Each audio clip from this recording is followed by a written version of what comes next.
Hey there, folks. How's it going? Welcome to the weekly Friday esports show with No Name. My name's F. Dot, joined here by DM Brandon, Hinduman, and It's Adonis. Adonis. Welcome to the show, guys. It's not that hard. It's 5 letters.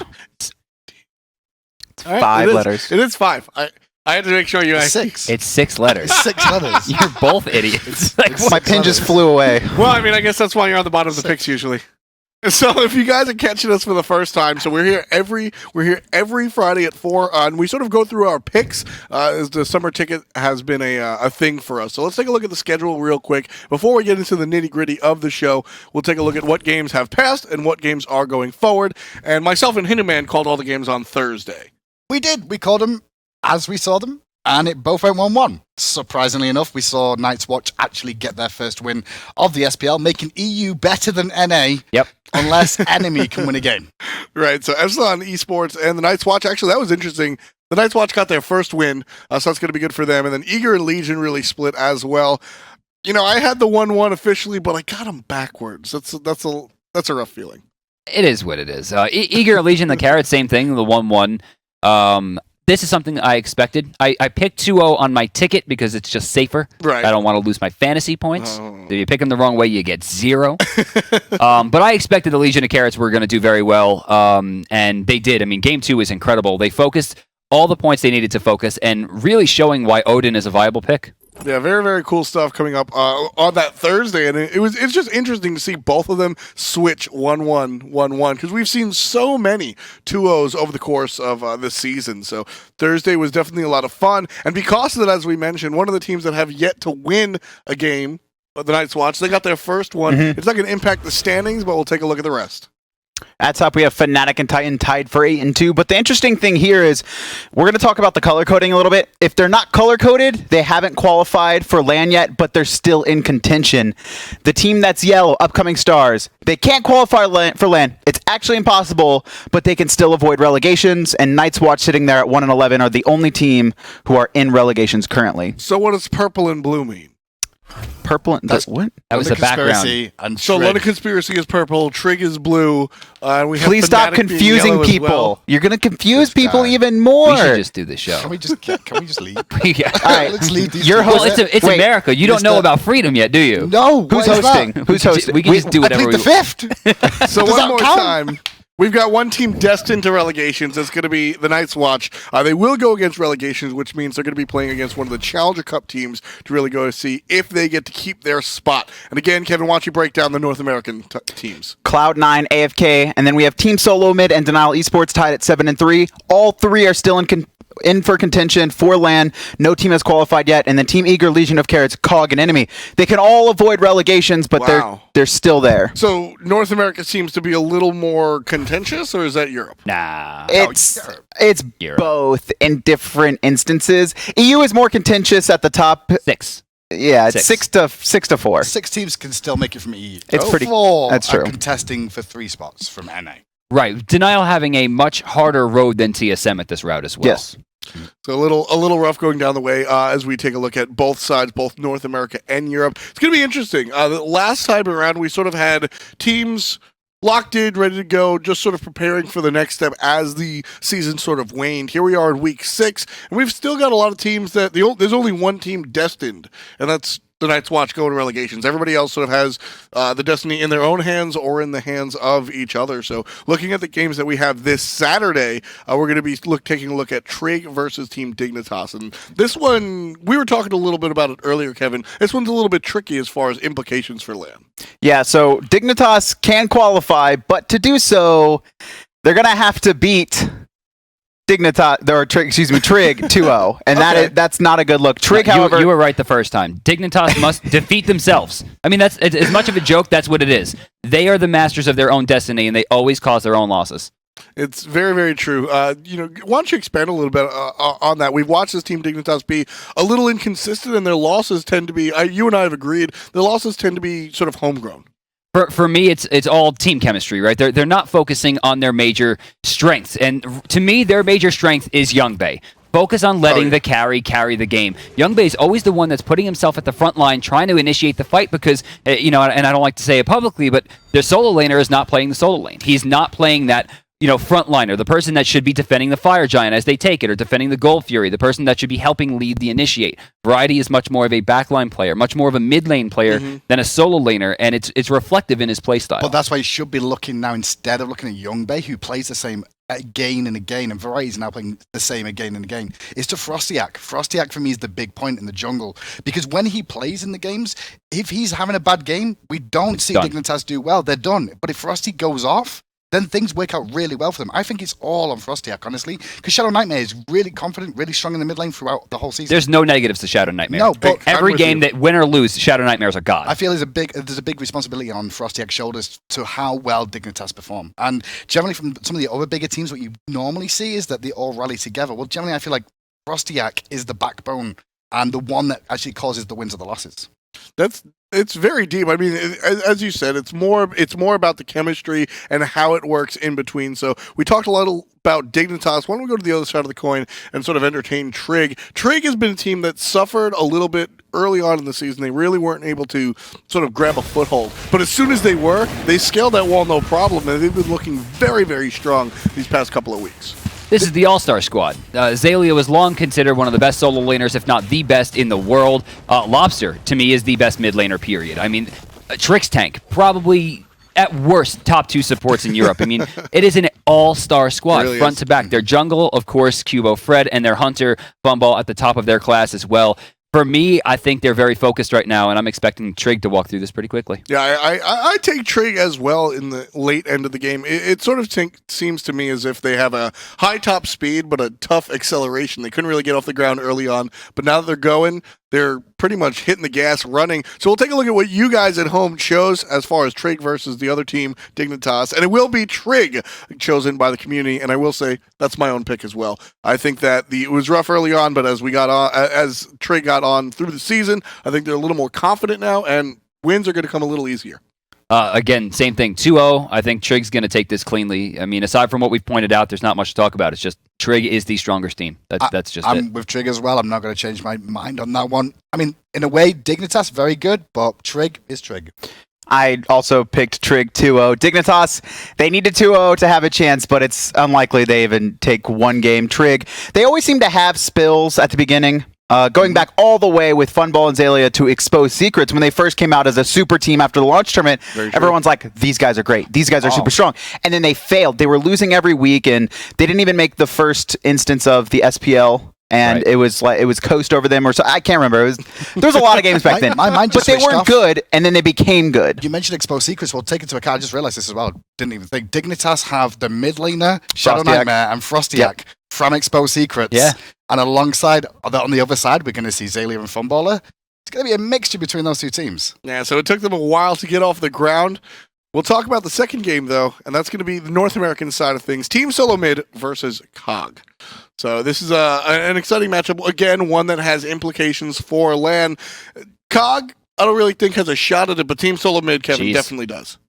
Yeah, so COG, they actually need to win one game.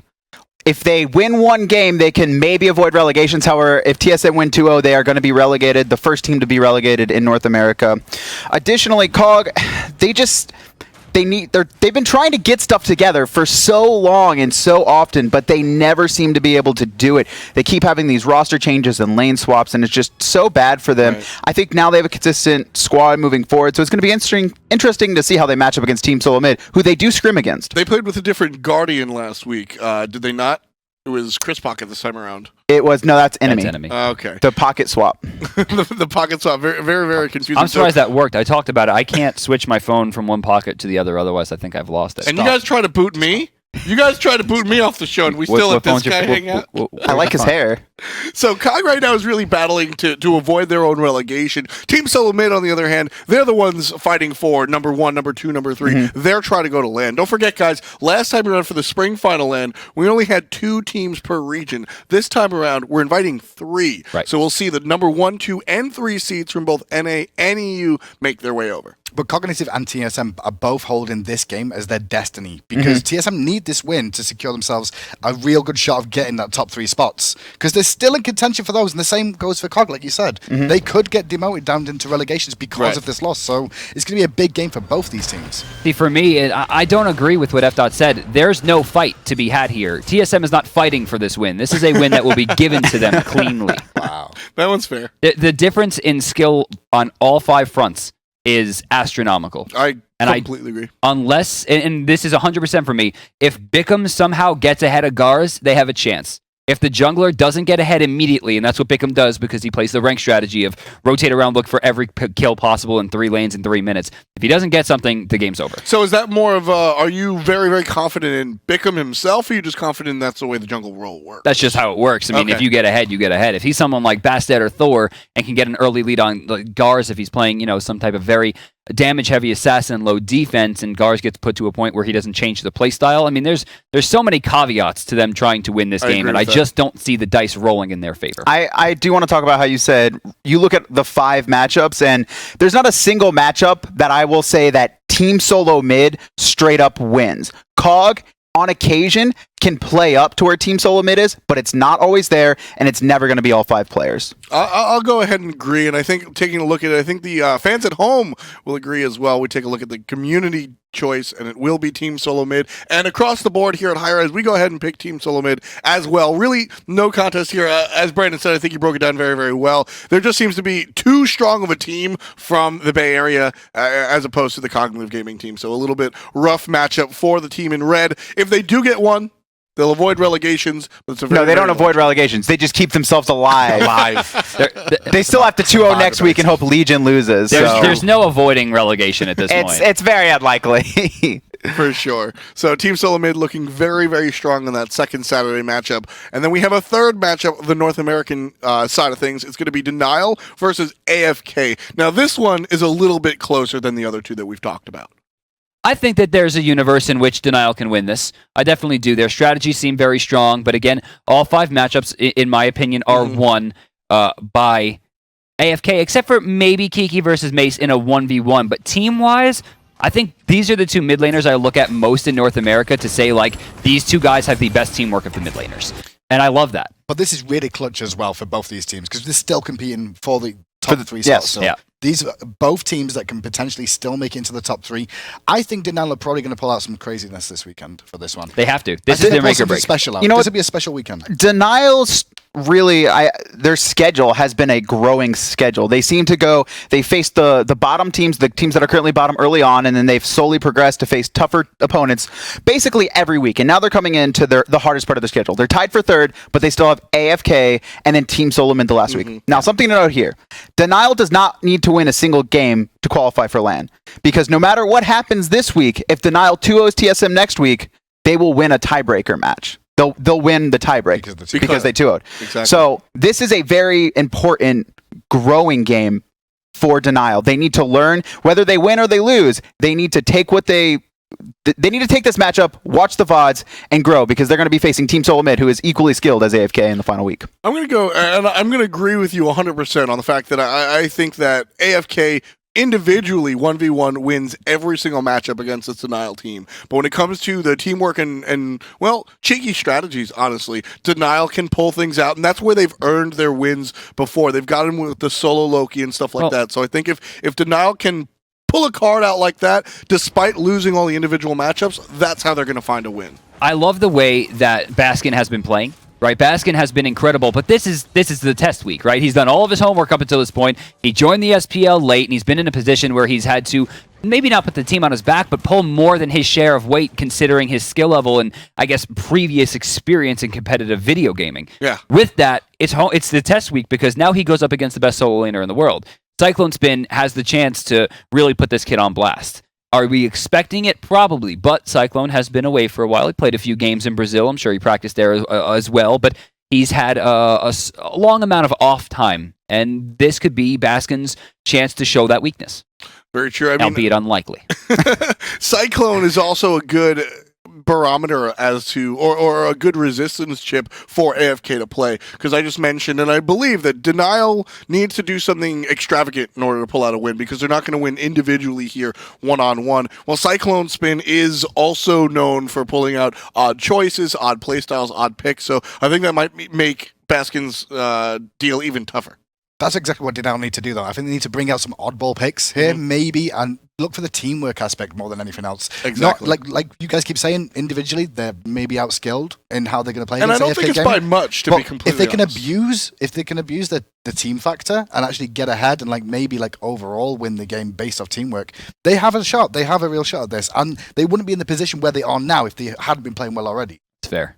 Yeah, so I think that the distance between these two players, between the 5 players on either team, are closer than some of the matchups that we've seen in the past. But the community and us here at hi-rez, go ahead. We're going to pick across the board AFK to be our choices in the season ticket. I just, again, I think it's a little bit just too close to really call and to err on the side of safety. Duos across. I cautioned it too. Denial has a chance. I think AFK are going to take this more often than not. Something to note here. I'm just going to keep talking about who can qualify. If AFK 2-0 here, they secure qualification for LAN.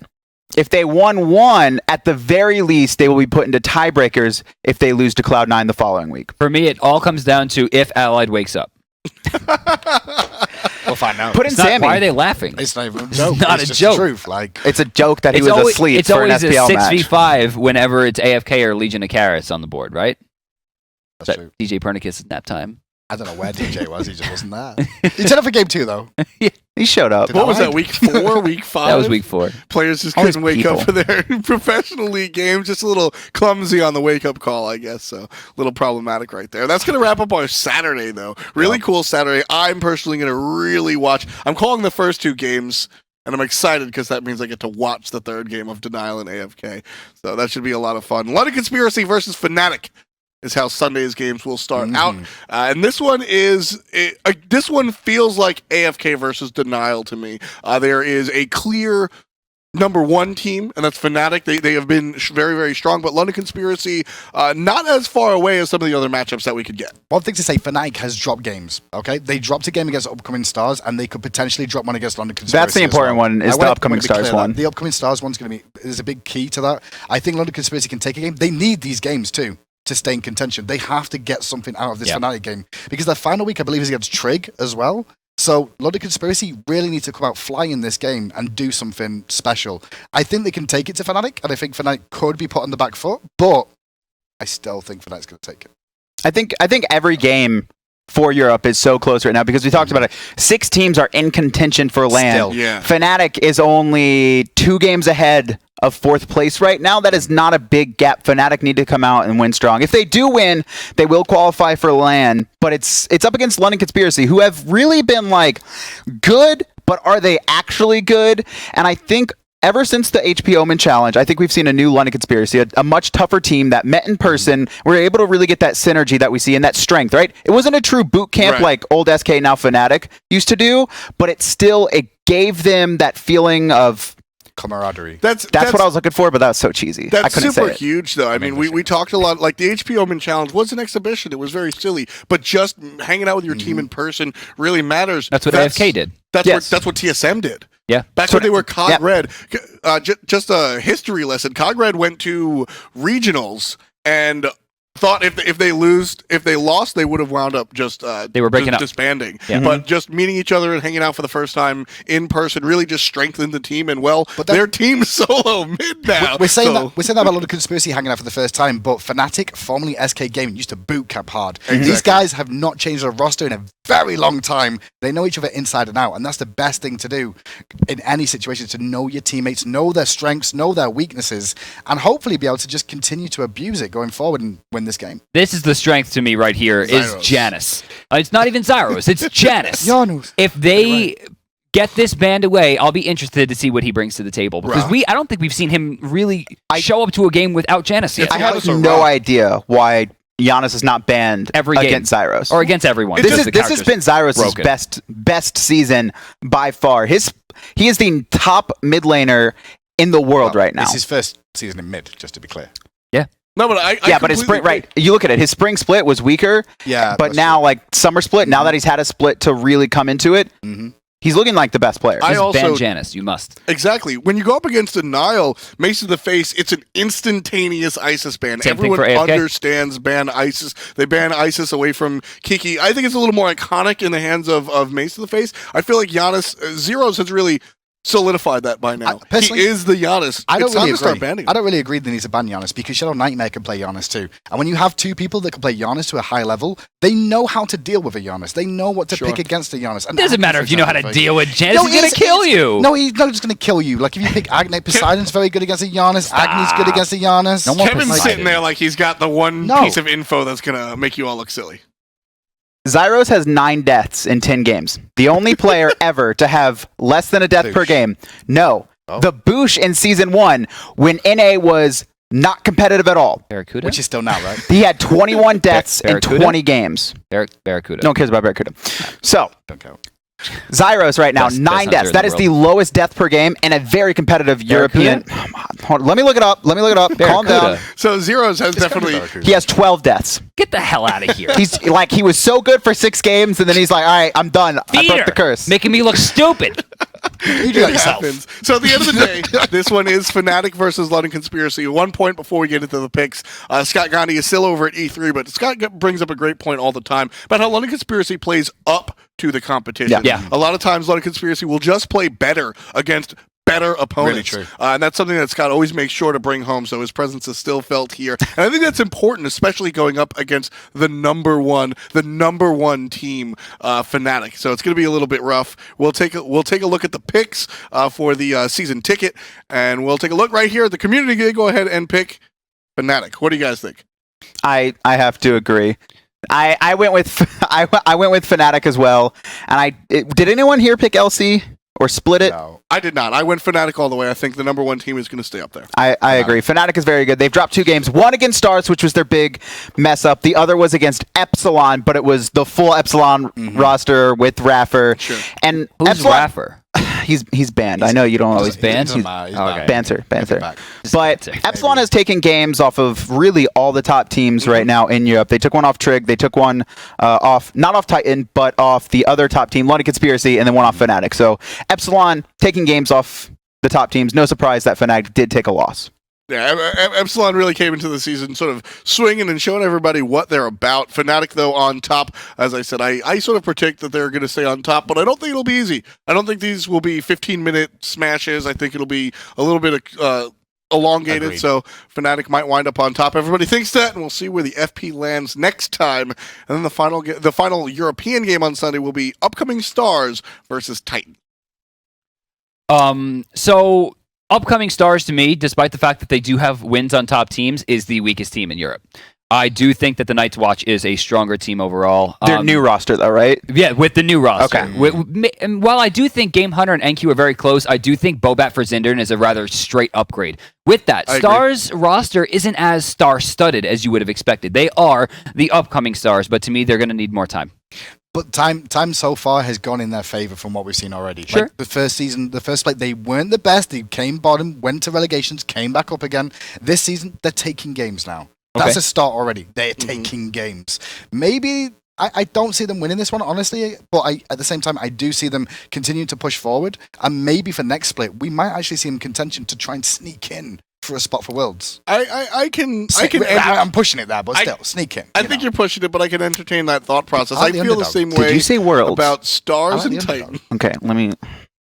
I feel the same way about Stars Here's a and Titan as I pyramid. do London Conspiracy and Fnatic. and Fnatic. Stars. What do they do? Wow. Worlds. Pretty BM. So, yeah, half can full of Red Bull. I as don't well, even so, okay. understand what they're I pointing don't at. even drink energy drinks. Like, I don't. What if they put energy in his... It was a pyramid reference with Fnatic and Titan at top, and then Stars. I plead the fifth. Anyway, I think this one is going to be rather. It's going to go the way of Titan, but I would not put on my surprised face if Stars wind up with a win, similar to LC versus Fnatic. Really? Stars tend You to... wouldn't be surprised if if the upcoming Stars defeat second at Worlds Titan. No. I think they're capable of doing it. Did you expect Stars to defeat Fnatic? No. Did you expect did they? stars? But I put my surprise face on. Yeah, okay, but they did. You know. And then when they followed up that win with a win against Trig, did you put your surprise face Yes. on? Yes. And I still. will continue putting on said surprise face. Well, at some point, your surprise face winds up being the, I guess. Maybe when they start actually winning sets. All They're right. taking games right now. If we were still doing normal 2 out of 3 sets, it's very unlikely that they would have a win next to their That's name. a statement I'm going to respect. I respect that. They need to we're start not. winning sets. That's what I think the fall split is going to be about. If they do wind up in relegations, I expect this team to stick where they are. I don't think that they're poor enough to wind up in Challenger Cup. I expect them to light up the fall split. I don't It's all think they about should the change their summer split. roster either. No, not at They all. need to keep working together. That's very, very 100%. important. I agree. From listening to what I've heard about their communication together as a team, they're really strong. And We actually watched getting them grow. places hi-rez has turned from a player that I did not enjoy watching anything about, and to he's the player Damn. I watch Ooh. in that Jeez. lane. People said I was. How are you? You doing good? Yeah, I mean, I was doing like the can on the worlds, and he's I just call it like I see it. This time Oh. around, this time But this- around, I've just been watching this team, hi-rez lately. this team, Titan for me, they're gonna qualify. So- the way they're playing right now, they're just they in a really they have strong the best spot. teamwork in my opinion. Oh, but Vinny. they had the switch, right? Ataraxi in the solo lane is not rotating the way a solo laner should. That's just front to back, at least from what we've seen so far. And Comfrey, while he's doing well with the Hunter, Ataraxi was still doing better. Right now, they're trying to get themselves to stay hungry. Hit him for with the me. point. Hit him with the point. There's a really good point actually. Is the fact that now the patches come through, Hunters won't be seen as much in the solo lane.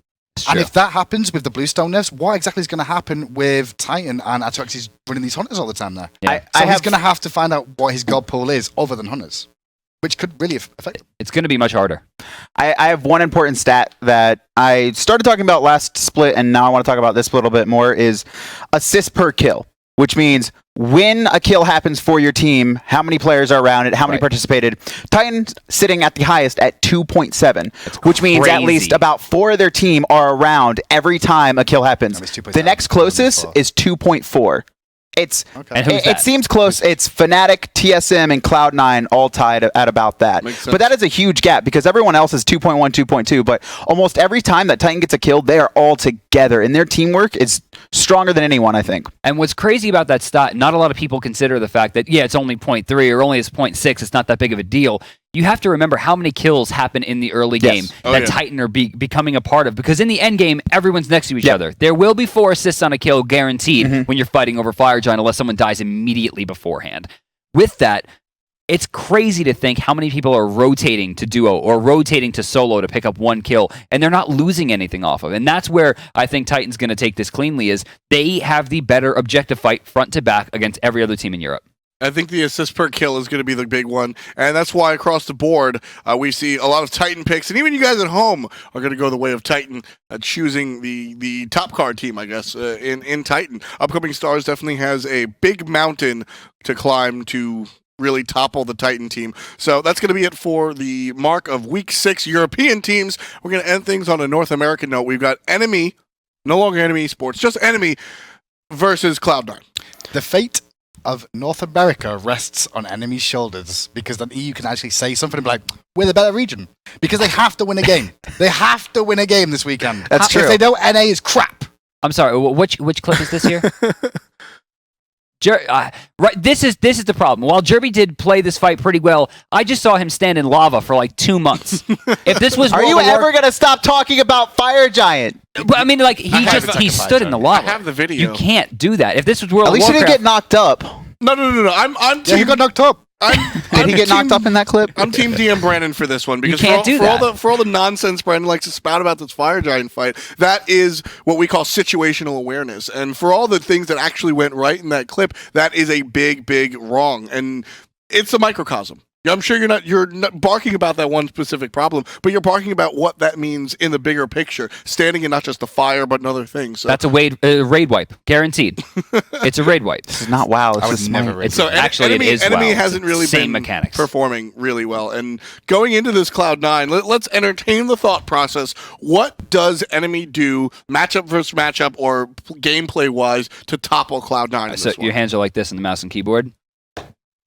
That made me. That's definitely that's F6. F11. That's F6. Oh, I thought you wanted full screen window. Okay, let's actually steer this conversation real quick. Enemy Esports, They have not been able to get anything going. We've seen Been close. brights. We've seen shines, right? And it's always one of the games. It's never both games. It's always one game where it will be very close for 15 minutes. Upcoming stars, really, I would say their counter matchup, or Nox, their counter matchup in Europe, they have more often than that, they'll go to like 20, 30 minutes or have two good games where they look good early. Enemy has been the worst team in the SPL for me. That's just kind of It's not even fact. for you. I mean, it's literally statistically proven. I mean, At the moment. they haven't had a win yet, and they're facing Cloud9, who statistically have been the best team in the SPL. They've only taken one loss against Eager this past week, but otherwise they've really dominated their competition. Cloud9 needs to win one game to qualify. Enemy needs to win 2 games to avoid relegations. It's not going to happen. Cloud9 is too strong. Enemy just isn't there right now. Maybe Cloud9 takes game 1 and just sits back.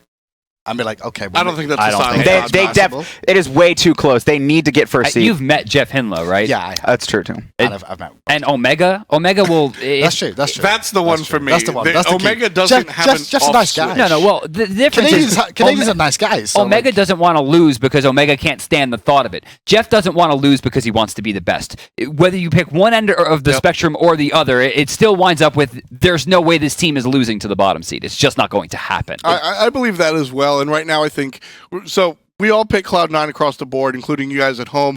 And I think the conversation here is less about can Enemy beat Cloud9 because it's a unanimous, nobody really thinks that can happen. It's how does Enemy prepare for the future? They need to prepare for Week 7, who Enemy will be facing, it looks like Legion of Carrots. So that's a team more in their realm of opportunity. And then going forward, they're already stuck in relegation. So you have to look at some of those Challenger Cup teams. Well, I'm actually, going into Week 7, I agree, because Legion plays down super hard. Super hard. They always play to their opponent's skill level, which is why we saw them do so well against Eager and how well they did against, every other of the top teams. And when you put them at a team below it, they always go even with them as well. They are a team that is specifically designed to go even with their opponents. They are Street Fighter for Ibuki. They will always go even. There's like 10 people that got that reference, and I was not one of them. I don't play fighting games. That doesn't surprise me.